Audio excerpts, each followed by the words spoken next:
નમસ્કાર. The orbit affair ચેનલમાં આપનું સ્વાગત છે. આજે આપણે કરંટ અફેર, તેનું જીકે, ઇમ્પોર્ટન્ટ ડે અને ઇંગ્લિશ શોર્ટ ડિસ્કસ કરીશું. સમય ન બગાડતા શરૂ કરીએ. પ્રશ્ન નંબર 1 છે, નેશનલ ડિઝાસ્ટર રિસ્પોન્સ ફોર્સ નું ફાઉન્ડેશન ક્યારે થયું હતું? આજે 19 જાન્યુઆરીએ. તેના કરતા પણ ઇમ્પોર્ટન્ટ પ્રશ્ન તેનો મોટો છે. તમે જાણો છો કે હાલ મોટો બહુ પૂછાય છે. તો એનડીઆરએફ નો મોટો છે, આપદા સેવા સદૈવ. 19 જાન્યુઆરી 2006 માં સ્થાપના થઈ હતી national disaster response force day ની. 19 જાન્યુઆરીએ કોકબોરોક ડે પણ ઉજવવામાં આવે છે. શું છે આ કોકબોરોક ડે? એક પ્રાચીન અને સ્થાનિક ભાષા છે ત્રિપુરાની. ક્યાં ઉજવાય છે? ત્રિપુરામાં. કોકબોરોક ડે, ત્રિપુરા, 19 જાન્યુઆરી. ક્યાંથી ક્યાં સુધી વંદે ભારત સ્લીપર ટ્રેન દોડશે? યાદ રાખજો, સ્લીપર ટ્રેન છે. હાવરાથી કામાખ્યા, કોલકાતાથી ગ્વાલિયર, મુંબઈથી ગુવાહાટી કે દિલ્હીથી ગુવાહાટી? જવાબ છે Howrah, કોલકાતાથી Kamakhya, Guwahati. Vande Bharat sleeper train. Sleeper યાદ રાખજો. સ્પેનને તેના પ્રથમ મહિલા શાસક મળવા જઈ રહ્યા છે. શું નામ છે તેમનું? લિયોનોર. કેમ અગત્યના બની જાય છે? કારણ 150 વર્ષ બાદ સ્પેનને મળશે પ્રથમ રાણી. રાજકુમારી લિયોનોર સંભાળશે સિંહાસન. પણ સ્પેનનું કેપિટલ છે રિયલ મેડ્રિડ. એમના પીએમ નું નામ શું છે? સ્પેનના પીએમ નું નામ છે પેડ્રો સાન્ચેઝ. મહિલા શાસક તેમનું છે લિયોનોર થવા જઈ રહ્યા છે. આ તમે જોઈ રહ્યા છો રિયલ મેડ્રિડ. તેમની કરન્સી શું છે? તેમની કરન્સી છે યુરો. હમણાં 2 દિવસ ઉત્તરાધ મહોત્સવનું આયોજન થયું. કલ્ચરનો પ્રશ્ન છે, આવી શકે છે. મોઢેરાના સૂર્ય મંદિરના પ્રાંગણમાં 17 અને 18 જાન્યુઆરીના રોજ ભવ્ય ઉત્તરાધ મહોત્સવનું આયોજન થયું.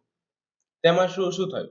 ઓડિસી, ભરતનાટ્યમ, કથક, મણિપુરી, કુચીપુડી, કથકલી અને સતારા જેવા શાસ્ત્રીય નૃત્ય થયા. ક્યાં થયા? મોઢેરાના સૂર્ય મંદિરમાં. ભવ્ય ઉત્તરાધ મહોત્સવ. હાલમાં કોણે ટ્રમ્પને પોતાનો નોબેલ શાંતિ પુરસ્કાર આપ્યો? મચાડોએ. વેનેઝુએલાના નેતા છે મચાડો. એમણે ટ્રમ્પને પોતાનો નોબેલ શાંતિ પુરસ્કાર આપ્યો. આ છે વેનેઝુએલા. વેનેઝુએલાનું કેપિટલ શું છે? કારકાસ. તેમના પ્રેસિડેન્ટનું નામ શું છે, જે હાલ કાર્યકારી રૂપે આવ્યા છે? રોડ્રિગ્સ ગોમેઝ. શું નામ છે? રોડ્રિગ્સ ગોમેઝ.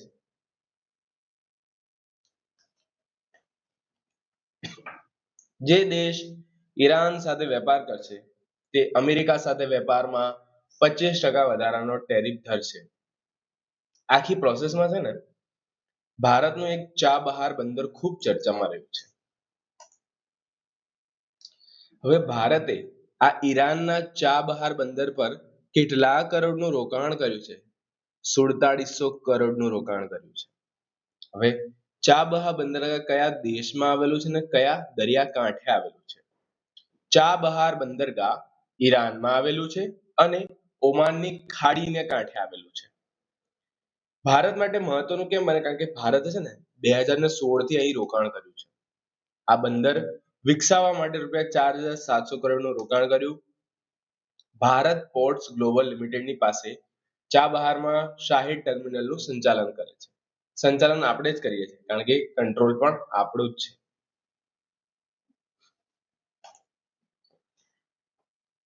અમદાવાદ હવે ભૂકંપના ઝોનમાં આવી ગયું છે.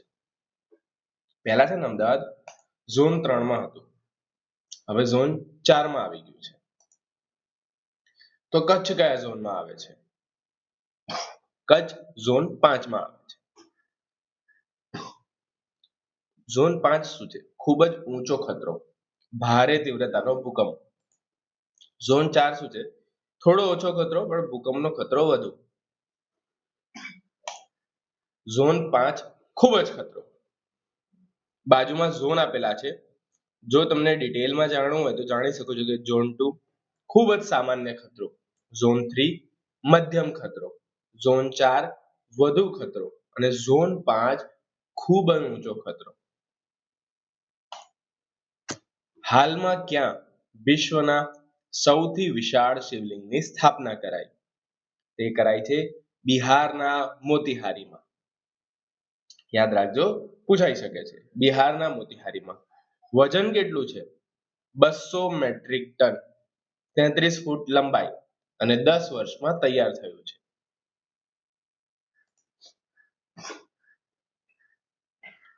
તમિલનાડુમાં જલ્લીકટ્ટુનો ઉત્સાહ થયો. જલ્લીકટ્ટુ કલ્ચરનો પ્રશ્ન છે કે જલ્લીકટ્ટુ ઉત્સવ ક્યાં ઉજવાય છે? જવાબ યાદ રાખજો, તમિલનાડુમાં.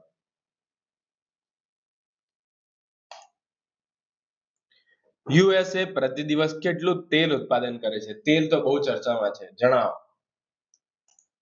યુએસએ પ્રતિ દિવસ 20 મિલિયન બેરલ પ્રતિ દિવસ ઉત્પન્ન કરે છે.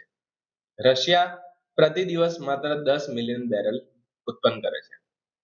અને સૌથી વધુ તેલ ભંડાર વેનેઝુએલા પાસે છે. આ ડેટા પેપરનો છે. પેપરમાં છે એટલે આપણે કરવું પડશે. અર્થવ્યવસ્થાનો રિપોર્ટ કોણ બહાર પાડે છે? અર્થવ્યવસ્થાનો report organisation for economic cooperation and development બહાર પાડે છે. ભારતની અર્થવ્યવસ્થા 2025માં કેટલા ટકાની વૃદ્ધિ દર્શાવે છે? નીચે જોઈ શકો છો 6.7%. અને 2026 નો અંદાજ પણ આપેલો છે 6.2%. કોને પર્યાવરણ પુરસ્કાર મળ્યો? ટોબી કિયર્સને. યાદ રાખજો, આ જે ટાઇલર પર્યાવરણીય પુરસ્કાર છે ને, એ પર્યાવરણ ક્ષેત્રનો સૌથી પ્રતિષ્ઠિત આંતરરાષ્ટ્રીય પુરસ્કાર છે, જે હોતો નથી. બીએમસી નું વાર્ષિક બજેટ કેટલું છે? એટલે મહારાષ્ટ્રની વાત થઈ રહી છે. કેટલું છે? બીએમસી નું વાર્ષિક બજેટ છે 74,424 કરોડ. તો પછી આપણે અમદાવાદનું જાણી લઈએ. અમદાવાદનું કેટલું છે બજેટ? 15,000 કરોડ. બીએમસી ની કુલ સીટો કેટલી હતી? 227. ભાજપે કેટલી સીટ જીતી? 122. તો યુટીબી અને મનસે કેટલી સીટ જીતી? 69. આ હતા કરંટ અફેર. હવે કરંટ જીકે જે પૂછાઈ શકે એવું છે. સ્પેસ ટેકનોલોજી પર આપણે વધારે ધ્યાન આપીએ છીએ. ભારતનું સૌથી શક્તિશાળી રોકેટ કયું છે જેને ફેટ બોય પણ કહેવામાં આવે છે? નીચેના 4 ઓપ્શન છે, જણાવો.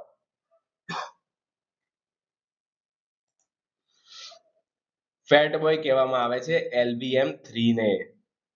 જીએસએલવી જોઈને, બાહુબલી જોઈને ગાંડા ના થઈ જતા. LVM-3 આવે.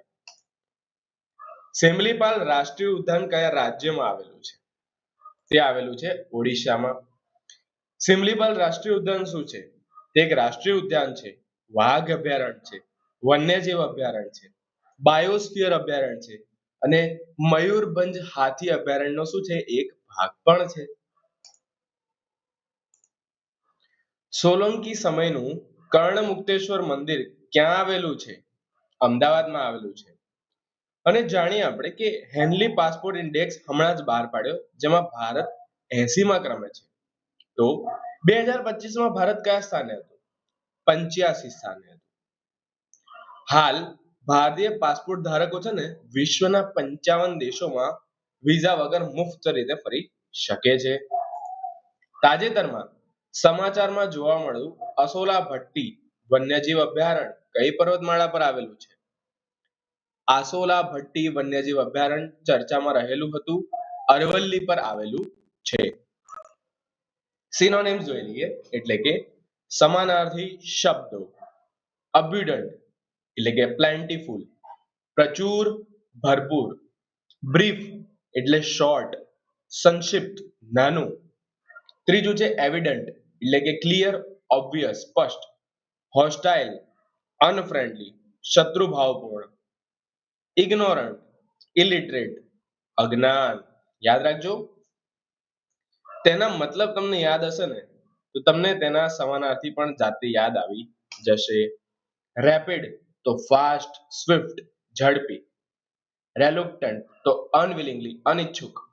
સ્કેર તો રેર, ઇનસફિશિયન્ટ એટલે કે દુર્લભ.